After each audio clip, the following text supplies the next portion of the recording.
राम जी के हर कार्य में मैं एक पैर पर खड़ा रहूं। बोलो, जिंदगी में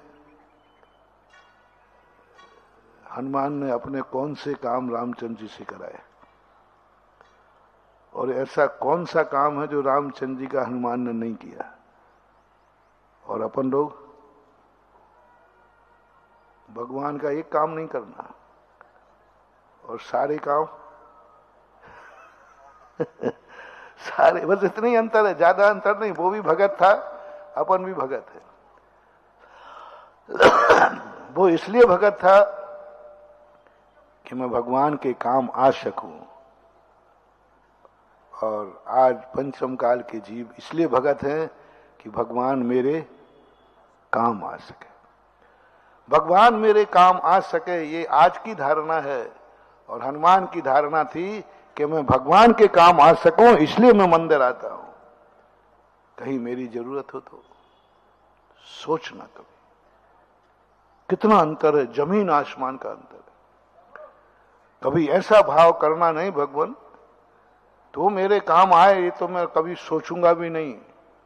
लेकिन मेरी भावना है, जब भी तेरे काम की जरूरत पड़े तो मैं सदा तेरे काम आता रहूं। यह यदि तुमने भाव कर लिया, समझ लेना तुम भगवान बनने के लिए तैयारी शुरू हो गई। भगवान से मांग नहीं रहा, भगवान के काम करने को तैयार हो गया। क्यों रामचंद्र जी से ज्यादा हनुमान पूजे जाते हैं? क्योंकि रामचंद्र जी ने हनुमान से अपने काम तो कराए हैं, लेकिन हनुमान ने रामचंद्र जी से कोई काम नहीं कराया। कोई काम नहीं कराया, सब रामचंद्र जी के काम करते रहे, संकट पर संकट झेलते रहे। और ऐसी स्थिति अपनी बनना चाहिए कि भगवान मैं किसके काम आ सकूं। विचार करना, कुछ तो हो। पहला निर्णय तो ये करो कि सब वरदान मिले तो बस एक ही भावना, मेरी जिंदगी ऐसी हो मुझे किसी के सहारे की जरूरत न पड़े। मैं नहीं चाहता हूं कि मिक्षक वरदान, मैं समर्थ होना चाहता हूं। मैं उपसर्ग झेलूंगा लेकिन देवताओं को सिद्ध नहीं करूंगा। शांति सागर महाराज ने, मरना पड़ेगा तो मर जाऊंगा लेकिन आधीनता स्वीकार नहीं करूंगा, असंयमी के सामने नहीं झुकूंगा। ये गर्दन झुकता है, वो एक शायरी है ना, फकीरों के सामने झुकना मुझे शर्म नहीं आती है, लेकिन हिटलरों के सामने झुकना मुझे पसंद नहीं है। फकीर यानी गुणवानों के सामने झुकने में, लेकिन हम असंयमी के सामने झुके नहीं। और उन्होंने, ऐसी स्थिति आपको भी होना चाहिए, सबकी होना चाहिए। और लेकिन मैं सबके काम जरूर आऊंगा, सदा खड़े रहना। एक चींटी के काम भी मैं आऊंगा, चींटी को भी मैं बचाऊंगा, चींटी मुझे बचावे या न बचावे। ये परिणाम यदि अपना बन जाता है तो मान लीजिए महानुभाव, तुम्हारा बहुत शुभ दिन आने वाला है, बहुत शक्तियां प्रकट होने वाली है।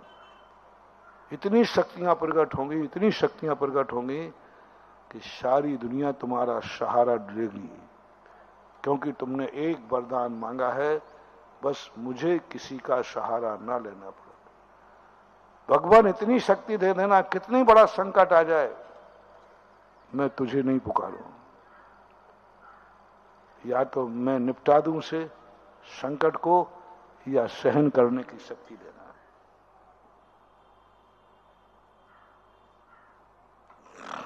दो चीजें मांगना, या तो मुझ में सहन करने की शक्ति आ जाए, और या फिर मैं अकेला उससे निपट सकूं। तेरे लिए नहीं बुलाऊंगा। मैं सदा उदाहरण देता हूं, अपनों को, अपनों से बड़ों को कभी अपने काम नहीं करवाना, और अपनों के, अपनों से बड़ों के लिए सदा काम करने के लिए तैयार रहना। दुर्योधन और राम में यही अंतर था। दुर्योधन में भी युद्ध लड़ा, श्री राम ने भी युद्ध लड़ा। दुर्योधन ने अपने युद्ध जीतने के लिए किन किन को दांव पर लगाया? सबको निपटा दिया। ताश्री को, द्रोणाचार्य को, कृपाचार्य को, मित्र कर्ण को और स्वयं भी मिट गया। जब जब तुम्हें अपने काम के लिए अपने बड़ों की इज्जत, बड़ों की शक्तियां, बड़ों का धन, बड़ों की दौलत, बड़ों की शौहरत दांव पर लगाने का काम भाव आ जाए, समझ लेना तुम्हारे अंदर दुर्योधन पना पनप चुका है, तुम्हारा विनाश निश्चित है। भाव भी आ जाए, बहुत बड़ा मोटिवेशन दे रहा हूं, भाव भी आ जाए कि मैं अपने बड़ों की इज्जत को शेयर करूंगा, बड़ों की इज्जत को मैं उपयोग में लूंगा, बड़ों की इज्जत का नाम लेकर मैं इज्जत पाऊंगा, बड़ों की इज्जत से मैं इज्जत कमाऊंगा। कोई मुझे नहीं पूछ रहा है, मैं बाप का नाम लेकर, तुम नहीं समझते हो, तुम मुझे पूछ नहीं रहे हो, मालूम मैं किस बाप का बेटा हूं। होता है कि नहीं, झूठ मत बोलना, होता है ना। जब तुम्हें कोई नहीं पूछ रहा हो तुम कहते तुम समझते क्या, मालूम मेरा बाप कौन है। जैसे हम कह सकते है तुम क्या समझते हो, मैं ऐसा वैसा मुनि नहीं हूं, मालूम किसका चेला हूं। अच्छा आप, अरे महाराज न बोल तू। आहा, हमने इज्जत किससे कमा ली, गुरु के नाम से। हम गुरु को इज्जत नहीं दे पाए, हमने गुरु की इज्जत को शेयर कर दिया, बेच दिया। नहीं, जहां तुम्हारी बेइज्जती हो जाए वहां गुरु की इज्जत को शेयर मत करना, कहीं इज्जत का शेयर नहीं करना। तुम्हें बेइज्जती हो रही, तुम्हारा अपमान हो रहा, कोई सम्मान नहीं हो रहा है, वहां अपने पूर्वजों की इज्जत के कारण इज्जत नहीं पाना, शेयर नहीं करना, उसको भंजाना नहीं, क्योंकि यहां मेरी कोई इज्जत नहीं हो रही है। और जहां इज्जत हो रही हो वहां जरूर कहना, भैया आप लोग ये मेरी इज्जत कर रहे हो ना, ये मेरी इज्जत नहीं है, मेरे गुरु की इज्जत है। अब कह देना, अब कह देना। आज जो तुम लोग हमें पूछ रहे हो, आज तुम जो हमारी इज्जत कर रहे हो, आज जय जयकार बोल रहे हो, आज तुम लोग इसकी प्रशंसा कर रहे हो, आज जो प्रवचन सुन रहे हो, ये तुम्हें मालूम नहीं है, ये सारी इज्जत जो मुझे मिल रही है ये पूज्य गुरुदेव की इज्जत है। अब बोलो, हमने इज्जत को बनाया, भंजाया है, या हमने अपनी इज्जत को उसमें मिलाया है। उनको इज्जत दिला दी, अच्छा ये तुम्हारे गुरु का प्रभाव है। हाँ,